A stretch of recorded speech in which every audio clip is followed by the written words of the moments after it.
I just got back from a short and sweet backpacking trip in the Getty Wildland Provincial Park in Alberta. Our objective was Carnarvon Lake. I had heard about this place several years back, and it had always been somewhere I wanted to check out.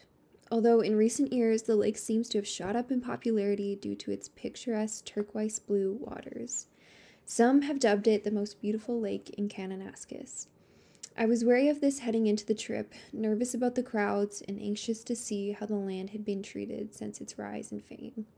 Just a few days camped by this gorgeous lake got me thinking about how enforcing leave no trace principles in random camping etiquette is more important than ever.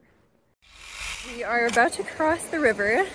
We went a little bit upstream to where the river is wider so that it would be shallower because just down there probably would have been above the knees for sure. So the goal is to be not too wet.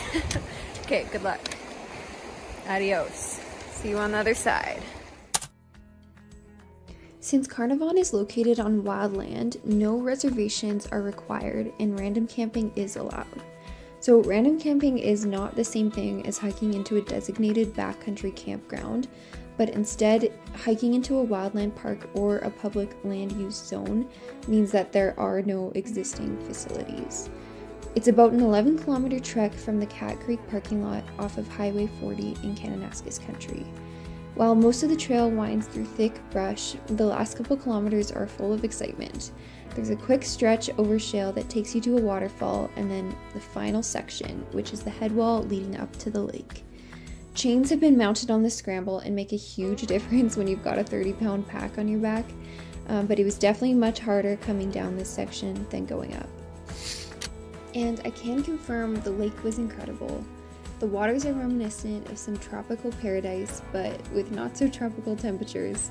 We had a nice simple time, drank our coffee while watching the sunrise, and attempted to make pancakes on our MSR pocket rocket stove, which actually didn't turn out too bad. But I will admit I left this place with a few questions on my mind and a bit of a heavy heart. We did see some major damage inflicted on the landscape from previous campers.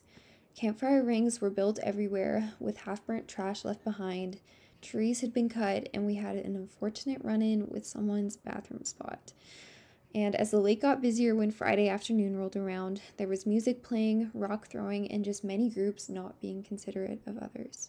The place was packed with campers by the time we left early Saturday morning, and we met many backpackers still hiking in.